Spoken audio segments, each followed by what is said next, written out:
चूँकि देश को चलाने के लिए 4 स्तंभ हैं, विधायिका, कार्यपालिका, न्यायपालिका, तीनों का तो जो है क्या नाम इसका गठन हो चुका है, लेकिन पत्रकारिता छुट्टा सांड की तरह घूम रहा है और जबकि जोखिम भरा कदम उठाते हैं इनका। निरहूत बेचारे दूठे बकरी जियावे कहत रहना है, दूठे लेबा बकरी जियाइए बचवा। प्राकृतिक संसाधनों से 12,500 रुपये हमारा प्रत्येक का हिस्सा बनता है जो सरकार के खाते में जाता है। वोट के बदले नोट लेने का मतदाता का अधिकार, ये संविधान हमारा संवैधानिक अधिकार है, ये मौलिक अधिकार। एक व्यक्ति एक वोट का अधिकारी वोट देता है, अगर हम वोट देते हैं तो हमारा मौलिक अधिकार है कि हमें वोटरशिप मिलनी चाहिए। जैसे डकैत योजना बनाता है, बैंक कैसे लूटा जाता है, वैसे जो हमारे सांसद विधायक दिल्ली और लखनऊ में बैठ करके योजना बनाते हैं कैसे जनता को लूटना है। हमारा सामना हम संविधान को अनुरूप चलेंगे। संविधान में जो हमारे अधिकार हैं, जनता के जो अधिकार है हम उनको बताते हैं, उनका जो हक अधिकार है। और पार्टियां क्या करती हैं, आपको प्रलोभन लालच देती हैं और ये देंगे और टुकड़े से दुखड़ा भैया दूर होने वाला नहीं है, हमें हमारा अधिकार चाहिए।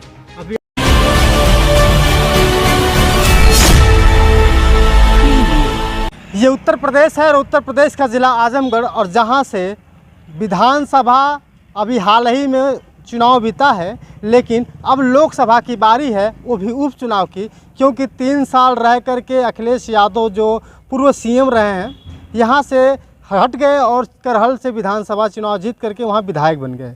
बात पड़ी थी क्या नहीं थी, फिलहाल बात करेंगे उपचुनाव पे, जहाँ पे बहुत सारी पार्टियाँ अपने अपने वादे और अपने अपने मुद्दों को लेकर के आगे आ रही हैं। क्या क्या मकसद है, क्या क्या मुद्दे हैं उनके, सब कुछ जानेंगे। फिलहाल हमारे साथ कुछ ऐसी पार्टी के लोग हैं जो ज़मीन पे काम करते हैं।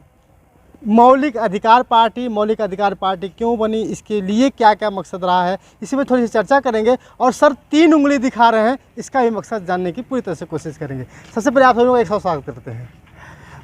मैं रविन्द्र शर्मा जी, यहाँ से प्रत्याशी हूँ। अच्छा, मौलिक अधिकार पार्टी से। अच्छा, मौलिक अधिकार पार्टी से आप प्रत्याशी हैं जी।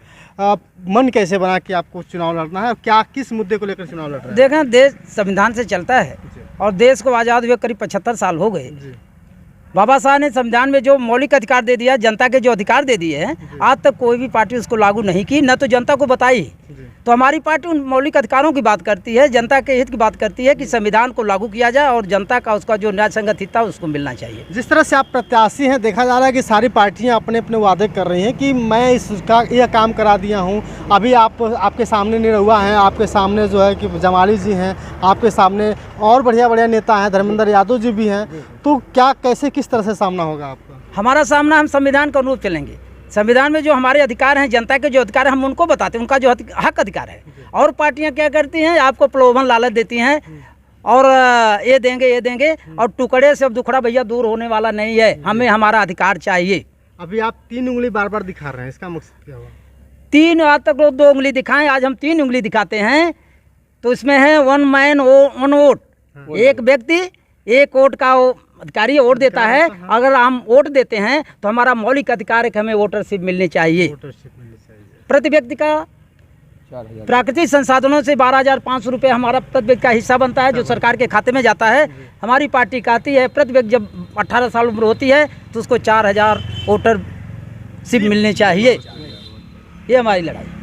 ये सबसे बड़ी बात है कि आज तक सारी पार्टियों ने ये वादे किए कि मैं ये कर दूंगा, वो कर दूंगा, लेकिन कभी भी वोटरशिप की बात नहीं की, क्योंकि सभी लोग वोट देते हैं, वोट का अधिकार मिल जाता है, लेकिन वोट के बदले क्या मिलता है ये किसी को पता नहीं है, क्योंकि इसमें कोई बात ही नहीं करता है। और सर लगे, क्या नाम है सर आपका? मेवालाल यादव, हम मौलिक अधिकार पार्टी के प्रदेश प्रवक्ता हैं। साथियों, आज हमको चुनाव लड़ने के लिए ज़रूरत पड़ी कि भैया और बहनी अगर ठग हैं तो योगी और मोदी महाठग हैं। अगर ये देश को संविधान से चलाए होते तो आज देश की दशा और दुर्दशा जो है ये ऐसी नहीं होती। मौलिक अधिकार पार्टी संविधान पे काम करती है, चूँकि संविधान में देश की मालिक जनता है और मतदाता ही असली सरकार है। सांसद विधायक जनता के प्रतिनिधि हैं, अधिकारी कर्मचारी जनता के नौकर हैं। संविधान में अनुच्छेद ग वित्त का समान वितरण का अधिकार देता है, तो मौलिक अधिकार पार्टी जो वित्त का समान वितरण का अधिकार देता है, इसलिए जो राष्ट्रीय आय से प्राप्त इनकम है प्रत्येक मतदाता को कम से कम 4,000 रुपया दिया जाएगा, ताकि ये जो आर्थिक गुलामी है इसको आर्थिक रूप से आज़ाद कर दिया जाए। ये जो टुकड़े बांट रहे हैं, टुकड़े से दुखड़ा दूर होने वाला नहीं है।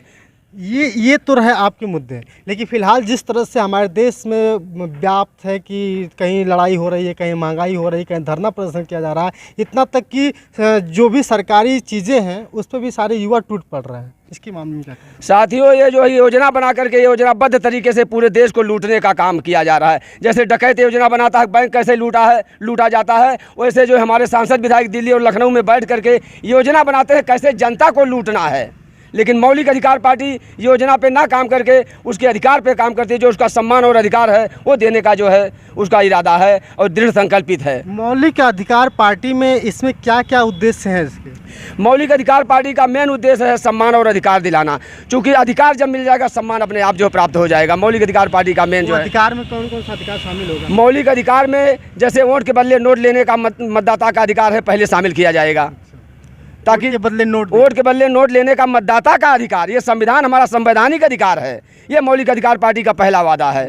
हाँ, योजना नहीं बल्कि उसका जो अधिकार हो दिया जाएगा। जी। और अगला हम पहले मीडिया आयोग का गठन कर देना चाहते हैं, ताकि जो देश में बिकाऊ मीडिया, गोदी मीडिया का जो दुष्प्रचार हो रहा है, चूँकि देश को चलाने के लिए 4 स्तंभ हैं, विधायिका, कार्यपालिका, न्यायपालिका, तीनों का तो जो है क्या नाम इसका गठन हो चुका है, लेकिन पत्रकारिता छुट्टा सांड की तरह घूम रहा है। और जबकि जोखिम भरा कदम उठाते हैं, इनका भी जो है जो गठन होना चाहिए। मौलिक अधिकार पार्टी की चाहत है। मतलब आपकी चाहत है कि किसी तरह भी इनको कुछ मिलना चाहिए? कुछ नहीं मिलना चाहिए, क्योंकि जब चौथा स्तंभ है तो ये भी पिलर हमें मजबूत करना चाहे और देश में अमीरी रेखा का निर्धारण हो।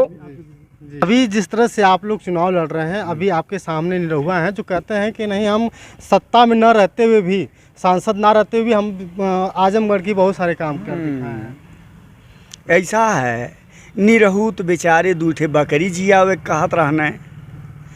दूठे लेबा बकरी जियाई ये बचवा, छोड़ी देबा पढ़ाई लिखाई ये बचवा। तो अनकै कावन बात है, इतनी बेर चड्ढी बंदी पे नाच करावत हूँ, वे ऐसे विकास करी हैं। बस जब शिक्षा को नस्ता नाबूद कर देंगे, वो पढ़ाई छोड़ाने की बात करते हैं। और जबकि देश जब तक शिक्षा मतलब पूर्ण रूप से नहीं पाएगा तो देश मजबूत नहीं होगा। वो जो है कहते हैं कि छोड़ दा बचवा पढ़ाई और लेता दूठू बकरी, तो यही विकास कर रहे हैं, बकरी जिला रहे हैं, इसी से देश मजबूत होगा। एक सर आपसे आखिरी सवाल ये है कि जिस तरह से हमारे देश में युवा लगातार परेशान है, 40 साल की नौकरी 4 साल कर दी गई है। हाँ। जो TOD लॉन्च हुआ अभी, जिसको अग्निपथ योजना का नाम दिया गया है, अग्निवीरों की भर्ती की जा रही है, इस पर आपका क्या कहना है? साथियों, ये निजीकरण इसीलिए किया गया। 1990-91 LPG लागू किया गया, तब कोई नहीं चिल्लाया। अब वो पूर्ण रूप से लागू करना चाह रहे हैं, संविधान खत्म करना चाह रहे हैं। जब संविधान ही नहीं रहेगा, चूँकि संविधान से लोग जो है वहाँ पहुँचते थे, संविधान को खत्म करके ये अपनी जो है मतलब देश को लुटवाना चाहते हैं। विदेशियों का ये अड्डा बना दिए हैं। जी। हमारे साथ मौजूद थे मौलिक अधिकार पार्टी के नेता, विधायक बनने की जो लोग सोच रखते हैं, क्योंकि सबसे बड़ी बात है कि जब इनको मौका मिलेगा तब। मौलिक अधिकार पार्टी में आज तक है, मौलिक अधिकार पार्टी के जो प्रत्याशी हैं उपचुनाव हो रहा है यहाँ पे। वीडियो कैसी लगी कमेंट करके ज़रूर बताइएगा और शेयर